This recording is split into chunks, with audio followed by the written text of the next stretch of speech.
বিয়ের দিনক্ষণ তো ঠিক, এখন কিভাবে কি করবা সেটা কি চিন্তা করছো? হ্যাঁ, চিন্তা তো আছে। আমার পক্ষে যতটুকু সম্ভব সেটা করব, তার বেশি তো আর করতে পারবো না। মেয়ের বিয়ে দিতে গেলে কিছু না কিছু তো দিতেই হবে, কিভাবে কি দিবা সেটা কি চিন্তা করছো? এইটা কেমন কথা বললা? তুমি আমার সুবিধা অসুবিধা বুঝবা না। বললাম তো, আমার পক্ষে যতটুকু সম্ভব সেটা আমি দিব, সেটা করব।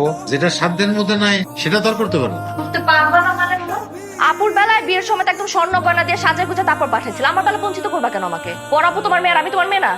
এইটা কি বলিস রে মা? ঠিকই তো বলতেছে, আমার ক্ষেত্রে তোমার যত সব সমস্যা শুরু হয়ে যায়। অভাব আর দুঃখের গল্প শুনতে শুনতে চুক্তিটা কেমন সেটাই তো আমি কখনো দেখি নাই।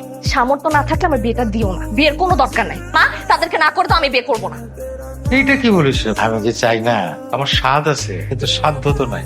আসলে তোমার ইচ্ছা নাই বাবা, আমার আসলে কপালটাই খারাপ। এই পরিবারের জন্ম নেওয়াটা আমার সবচেয়ে বড় পাপ হয়ে গেছে। মানে কান্দিস না, আমার পক্ষে যতটুকু সম্ভব আমি করবো।